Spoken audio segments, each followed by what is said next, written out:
I want to share with you the secret to making incredibly delicious and perfectly fluffy Baghali Polo, a secret no one has told you until now. Stay with me so we can make this delicious rice dish together.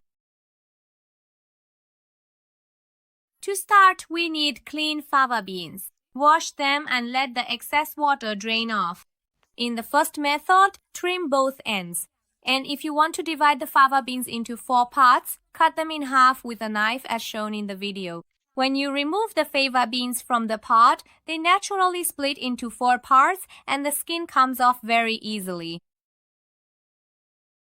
For the second method, grab the tip of the fava bean with your finger and pull it.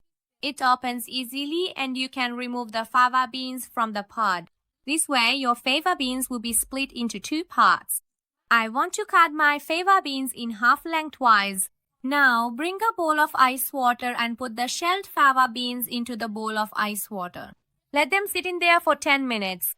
After 10 minutes, all you need to do is use a knife to easily peel off the skin from the black slit at the top of the fava bean.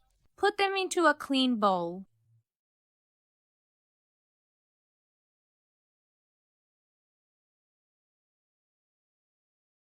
And here are the peeled fava beans.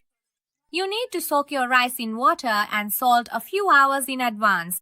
I soaked 3 cups of rice with 3 tablespoons of salt for 3 hours beforehand.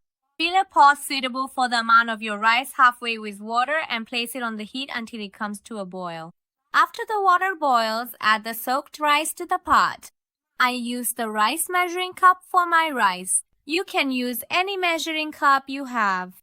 For Baghali Polo and generally for mixed rice dishes, you need to drain the rice while it's still a bit firm.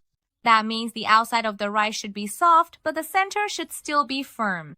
2 minutes before draining the rice, add the fava beans you cleaned earlier. For this amount, you need about 200 grams. For me, it came out to 1.5 French glasses. After you add the fava beans, pour in 2 tablespoons of lemon juice as well. This helps maintain the quality and appearance of your rice. Now stir it and drain the rice after another 2 minutes.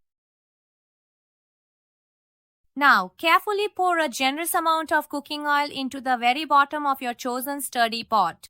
Then, meticulously arrange your preferred delicious tahdig, which is the highly sought-after crispy rice crust, ensuring it is perfectly spread out.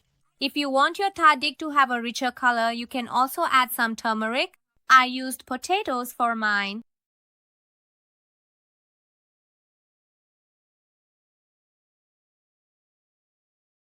Now add a layer of the drained rice into the pot.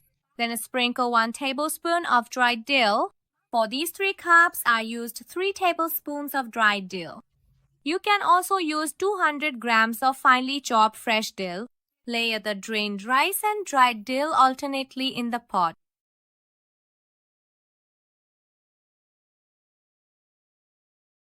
At the end, make a few holes on the surface of the rice to help it steam better.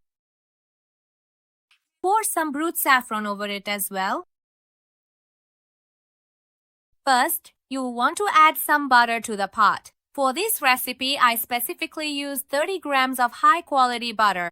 As an alternative, you can also use ghee, which is clarified butter and works just as well.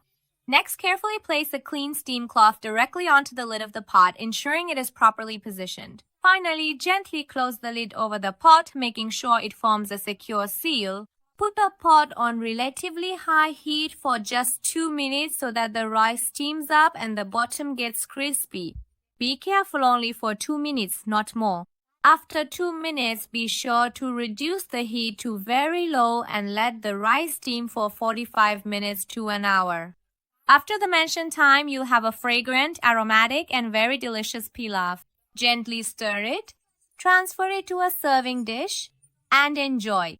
You can make Baghali Polo with chicken, turkey, ground meat, or any other method you like.